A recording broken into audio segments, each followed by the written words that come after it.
Je remercie Charlène Melou qui fait partie d'une association de patients. Elle va vous en parler, l'association PPP. Donc je lui laisserai expliquer ce qu'est l'association. C'est schématiquement les patients qui ont porté des implants mammaires et qui ont eu des conséquences de ces implants. Et donc elle va vous en parler, vous faire un retour d'expérience sur l'histoire de ces patientes. Et vous verrez qu'il y a des analogies avec la myofasciite à macrophage qui sont intéressantes. Et je pense que c'est vraiment un sujet qu'il faut que nous prenions en considération. Et je crois qu'on a mis en place un certain nombre d'outils cliniques d'évaluation des patients qui pourraient être assez intéressants. Donc écoutez Charlène, merci beaucoup d'avoir accepté un peu au débeauté de nous faire cette présentation. À vous. Bonjour à tous. Alors moi ça va être beaucoup moins scientifique. Donc je me présente, je m'appelle Charlène Melou, je suis donc adhérente de l'association PPP, porteuse de prothèses PIP. Et donc je suis juste adhérente et je suis personnellement donc touchée. L'association PPP a été créée donc en avril 2010 et compte à ce jour 1091 adhérentes actives et 1337 personnes en sommeil. L'association a été créée donc début avril 2010, immédiatement après l'annonce de l'APSAPS, de l'interdiction de la commercialisation et d'utilisation des implants mammaires polyimplants prothèses. Depuis 2015, nous sommes ouverts à toutes les marques de prothèses mammaires. Donc, nous collectons au moyen d'un questionnaire donc des informations. Nous transmettons et nous déplorons donc, malheureusement de nombreux symptômes, comme disait M. Autier, très ressemblants donc, avec le syndrome ASIA, la myofasciite à macrophage. Ensuite, alors, dans le questionnaire, donc, nous avons inclus la date d'implant, si les implants donc, ont été retirés, ensuite si ça a été posé pour raison esthétique, il faut savoir à peu près à 80%, et donc 20% de médical, souvent après donc un cancer du sein. Donc il y a aussi souvent donc, des problèmes de siliconome, des coques, des inflammations. Ils ont été rompus à peu près à 40% et 25% donc, de fissurés.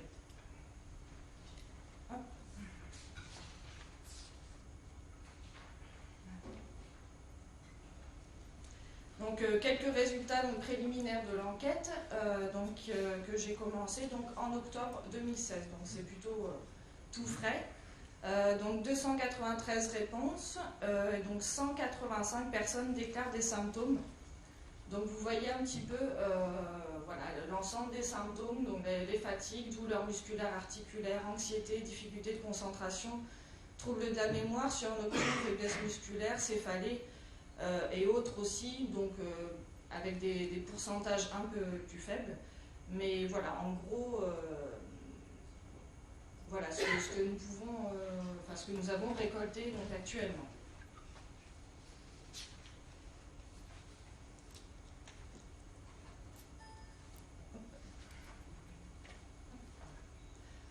Alors, donc, la prise en charge des symptômes est suivie, vous voyez, surtout, c'est par des médecins généralistes, puisque en général, les personnes elles sont très peu comprises par les médecins, enfin les chirurgiens esthétiques, donc en général, voilà, surtout par les généralistes, mais voilà, le sentiment d'errance médicale est quand même extrêmement important et l'impact aussi sur la vie professionnelle, vous voyez, 36%, donc avec aussi un taux d'invalidité pour certaines.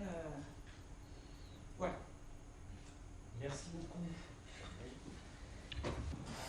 Donc je crois que ce qui est intéressant, c'est que ce que vous avez présenté, c'est donc il y a des cas un peu extrêmes de rupture de prothèse qui sont et ce dont nous connaissons en médecine traditionnellement, ce sont des pathologies auto-immunes, un type de sclérodermie, si je parle sous couvert des internistes, qui sont des maladies en fait rares et qui sont peu fréquentes.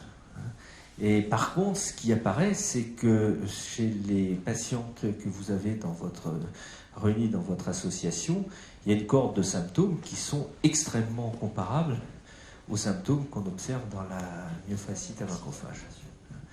Donc là, c'est vrai qu'on a été intrigué par ça. Enfin, c'est quelque chose qui commence à être connu d'ailleurs. On ne peut pas dire que ça soit une nouveauté totale, mais il est vrai que c'est pas vraiment exploré et investigué comme on voudrait. Je ne sais pas quel est le niveau de reconnaissance des patientes auprès des... Parce que là, on est dans quelque chose qui est moins sensible que les vaccins, on va dire, quand même, les prothèses mammaires, au sens sensible, au sens social, hein, bien sûr. Et donc, mais je voulais savoir comment c'était perçu, là. Malheureusement, comme 80% c'est esthétique, du coup, c'est vrai que voilà, on est vite catalogué, donc c'est très difficile d'avoir un discours, voilà, que les médecins nous prennent vraiment au sérieux.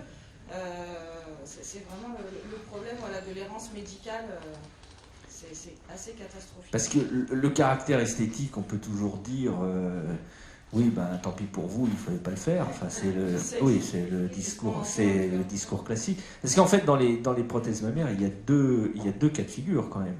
Il y a les prothèses à visée esthétique, un choix personnel qui n'a rien de médical finalement, et puis les reconstructions mammaires chez les femmes qui ont eu un cancer, ce qui est une situation différente. Et là aussi, il y a quand même deux choses aussi concernant les PIP, donc avec la toxicité aussi, et après, donc les prothèses mammaires en général avec du silicone. Donc on est quand même sur deux critères quand même assez importants, il me semble. Est-ce que vous avez une idée parce que j'ai aucune idée du nombre de femmes qui reçoivent des prothèses mammaires. En France, on estime à peu près. Alors il faut savoir qu'il y a des femmes qui ont été implantées plusieurs fois après des cancers, mais on estime à peu près à 30 000 en France le nombre de porteuses de prothèses PIP et 300 000 en France de porteuses de prothèses mammaires en général. Oui, donc c'est quand même une cohorte qui n'est pas négligeable. En même temps, est-ce qu'on a une idée? Alors, c'est sûr qu'en plus, c'est pas pris en charge, sauf dans des cas de réparation post-cancer, mais sinon, c'est pas pris en charge. Donc là, on a encore moins de statistiques. Enfin, cela dit, pour avoir questionné la CPAM, avoir des statistiques, même dans des maladies, pour les vaccins, par exemple, rien que ça, on a des difficultés. Il faut savoir qu'il n'y a pas de registre du tout. Voilà, il n'y a pas de registre. Donc c'est vraiment des estimations à la louche. Et donc là, vous avez des patientes, vous avez donc, c'était combien 2000, non, on a 1091 adhérentes actives et 1337 en sommeil. En sommeil, ça veut dire quoi? Alors, c'est-à-dire qu'ils ont adhéré il y a quelques années, et comme le premier procès, c'est-à-dire pour tromperie aggravée, est fini, du moins maintenant ça part en cassation, mais on va dire que du coup, les personnes abandonnent un peu. Donc il y en a maintenant qui reviennent parce qu'elles déclarent des symptômes et elles sont complètement perdues. Donc voilà, en gros, ce qui se passe actuellement. Donc c'est pour ça que on a fait donc un courrier à M. Gherardi, Autier, pour présenter un petit peu voilà, notre problème. Comme voilà, travailler sur les adjuvants, je pense qu'on est vraiment là sur...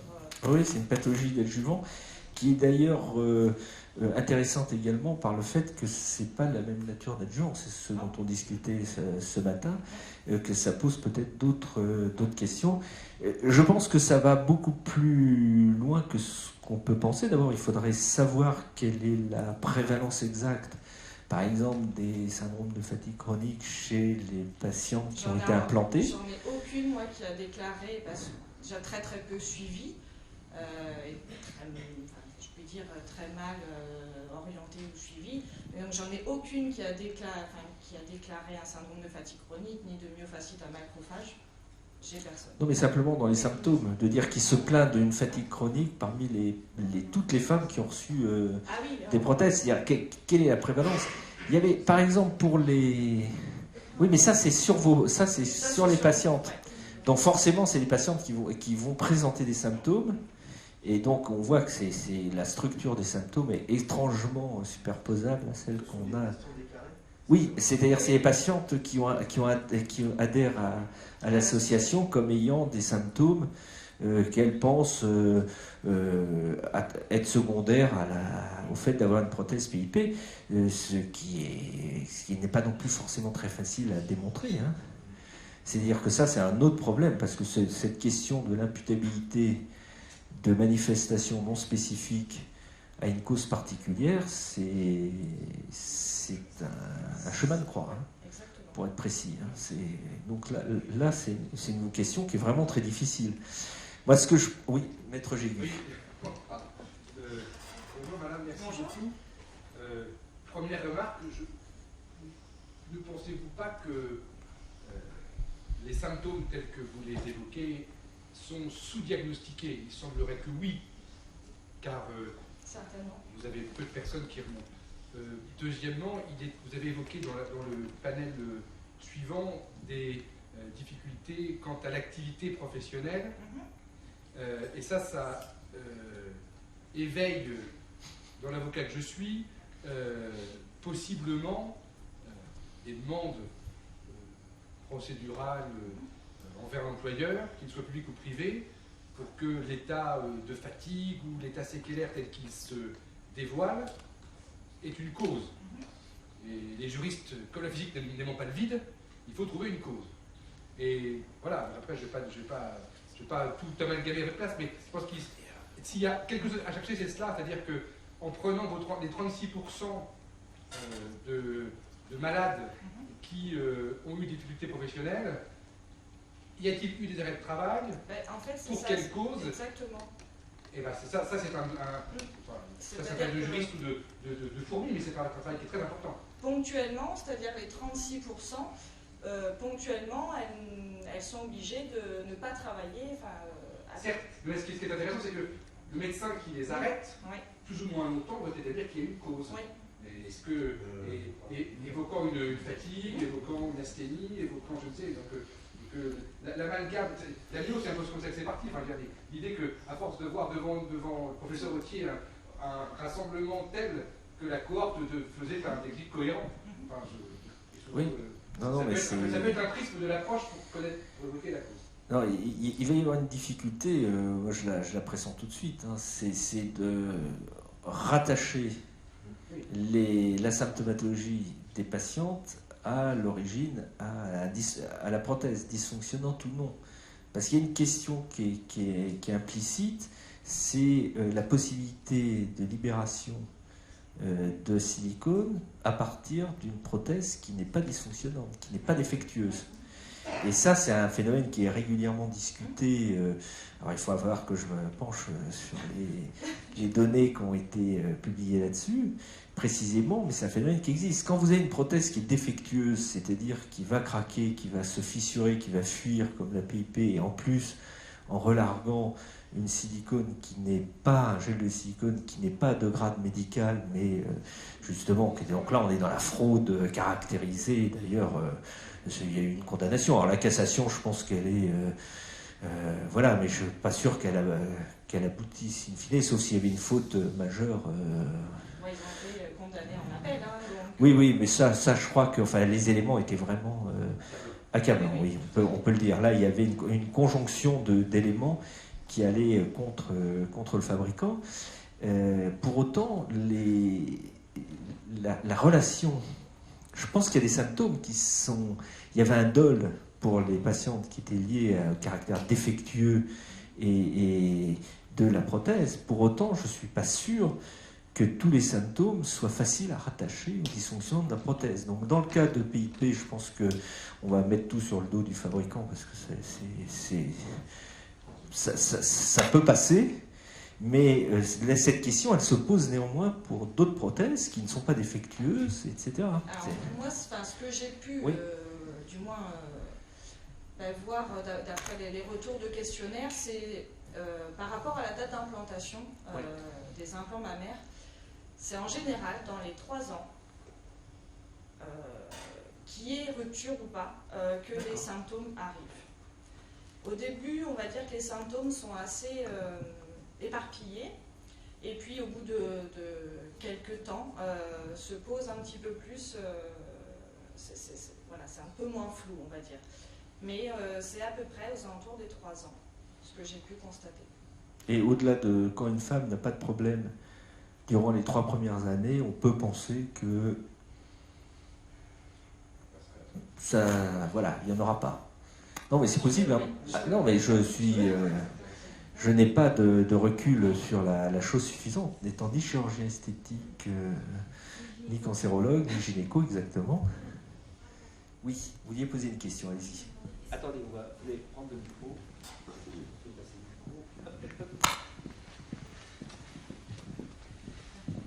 Est-ce que les femmes décident de se porter leur prothèse après? Et si oui, est-ce que les symptômes régressent ou une fois qu'ils sont installés? Alors, il y a 2 choses. Il y a eu à peu près 90%, je parle de notre association, des personnes qui avaient des PIP. Donc, Charlie, juste, la proportion de PIP dans votre association, c'est 98% à peu près. D'accord, donc c'est Voilà. 90% à peu près se sont fait enlever et remettre pour la plupart d'autres marques de prothèses. Voilà. Donc Et les symptômes? Ah, pardon, oui. Il y en a pour lesquels que ça a permis d'estomper et d'autres non. J'en suis la preuve. C'est avec le délai de maintien de la prothèse. Est-ce qu'il y a une corrélation entre la persistance des symptômes et la persistance de la prothèse, la durée d'installation de la prothèse? Je pense. Parce qu'en fait, il y a plusieurs choses. juste le micro pour Marina.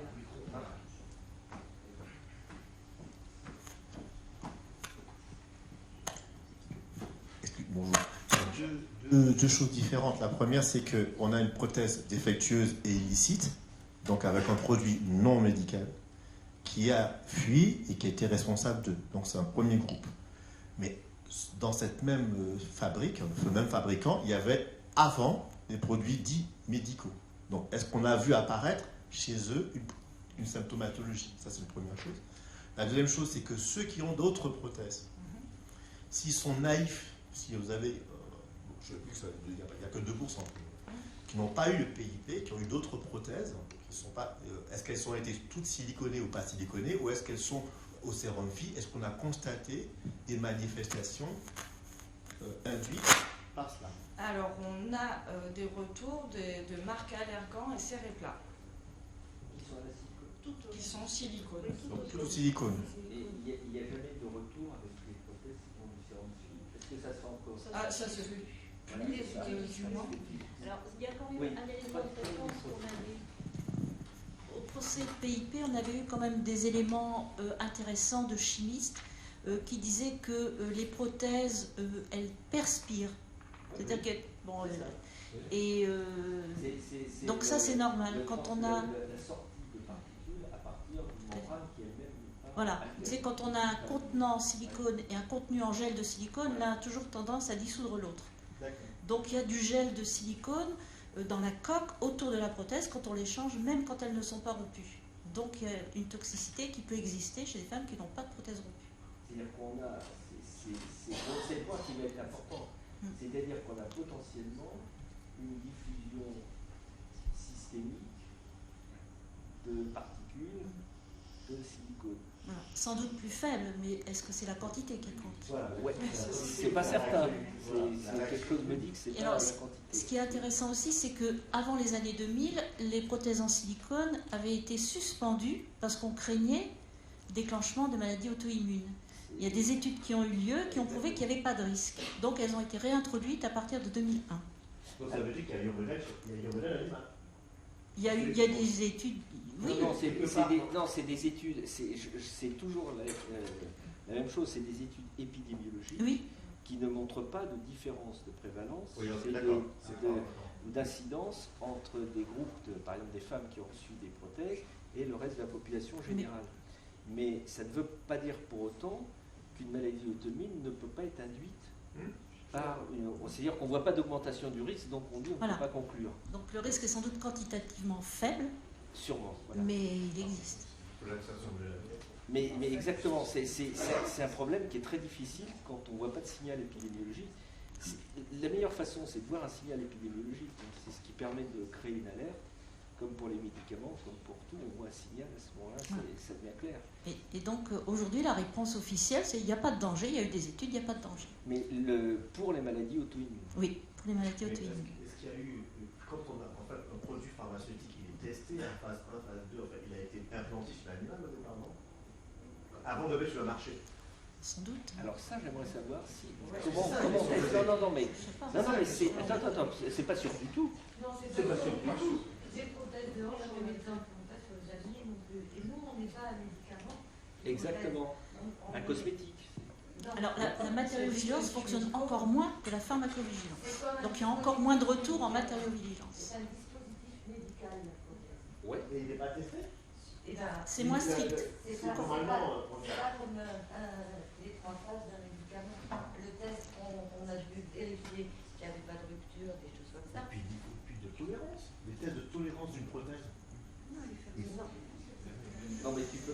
non, mais je sais pas, je suis naïf. Non, mais... Parce que si tu prends une prothèse de hanche humaine, on ne peut pas la tester chez un lapin. C'est pour ça qu'on Et on peut tester le matériau. Tester d'autres. Tester le matériau. Oui, sur les chiens. Certes, mais sur les prothèses de hanche, il y a aussi comme du coma. Oui, ça, c'est... Certes, mais c'est pas non plus quantifié, ça, donc... Excusez-moi, dans les 69% de symptômes, voilà, ce pourcentage-là correspond à des symptômes proches de ceux qui sont investigués pour la myo. Oui, exactement. Bien. Donc ça veut dire qu'il y a 1100 plus 1300, ça veut dire près de 2400 femmes, 70% de 2400 femmes. Non. Moi,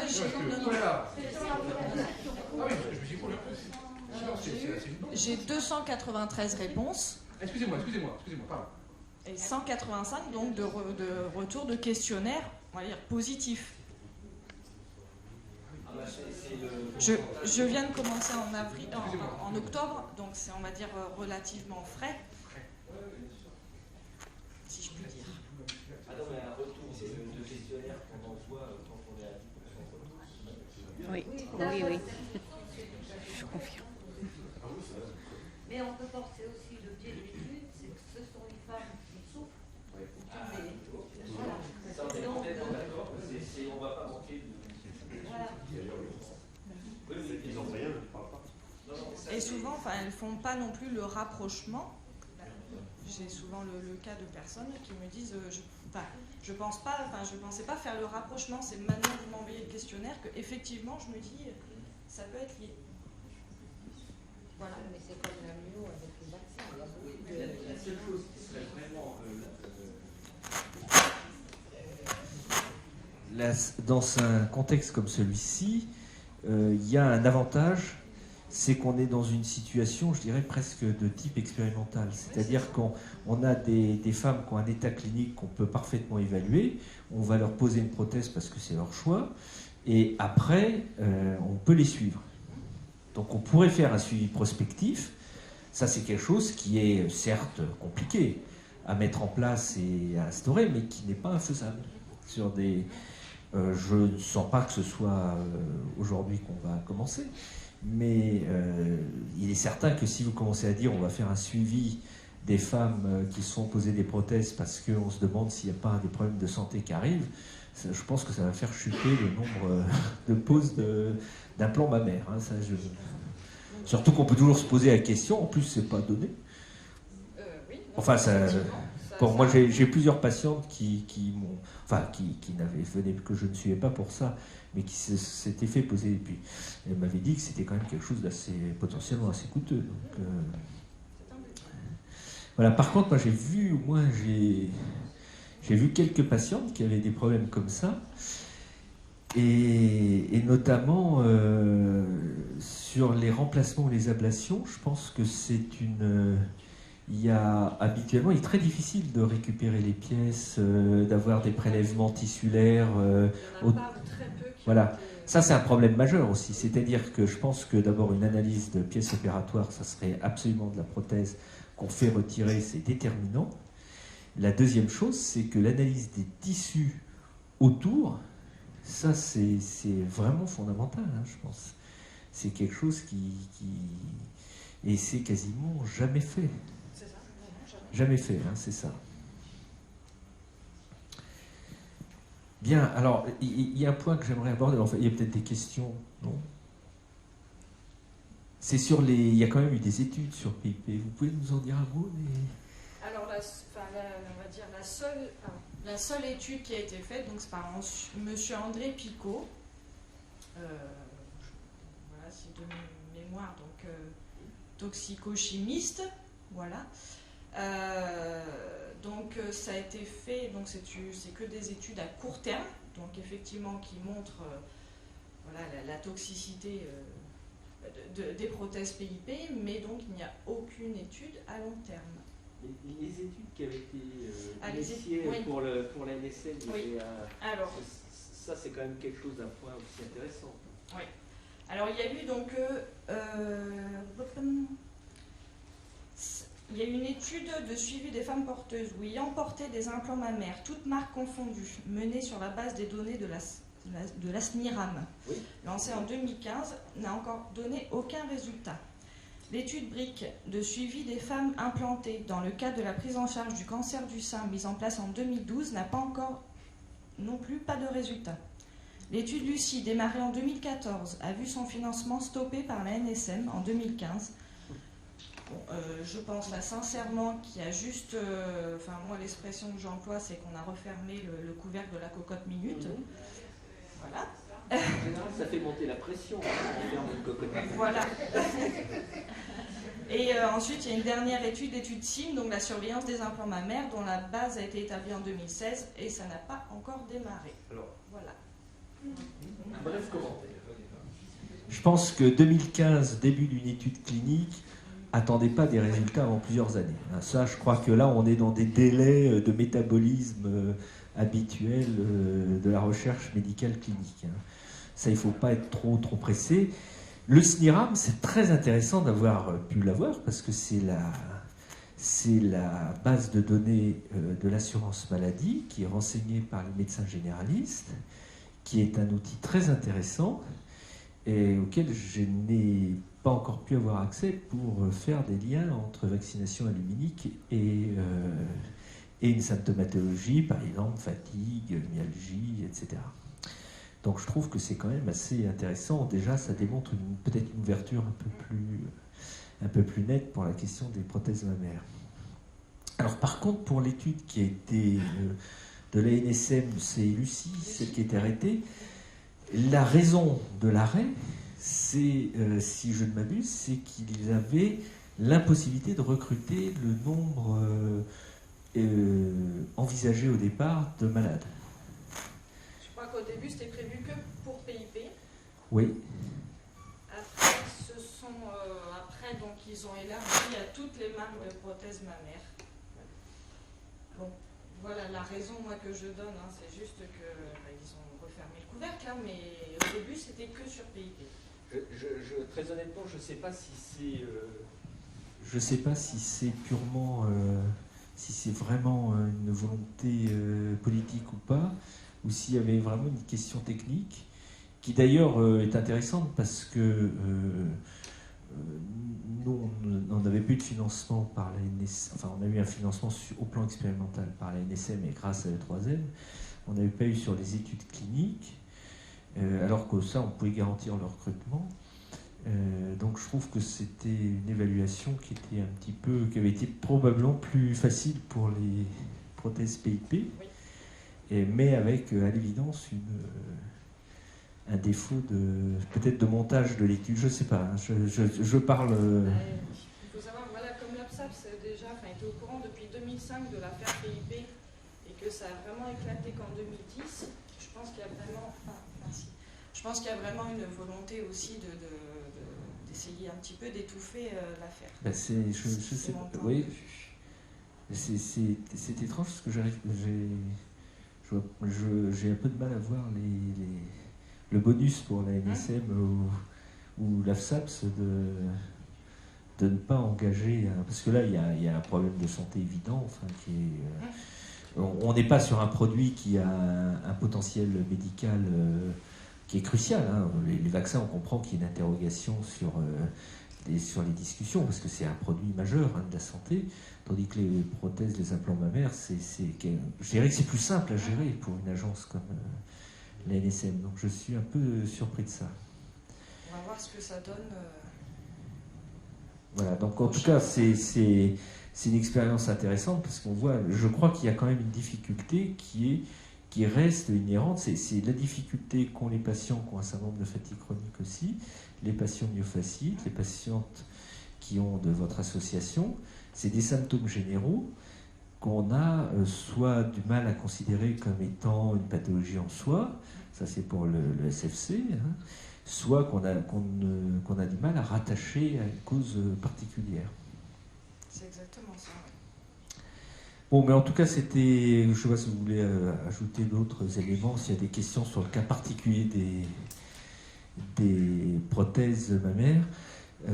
C'est des histoires il faut présenter des histoires individuelles. Il faudra le faire, parce que je pense que c'est des histoires qui sont assez terribles pour celles que j'ai été amené à voir au plan médical. C'est quand même assez. Avec des réinterventions. Enfin, on est dans quelque chose où on arrive au bout d'un moment à des lésions physiques qui sont quand même parfois majeures. C'est quand même très, très douloureux.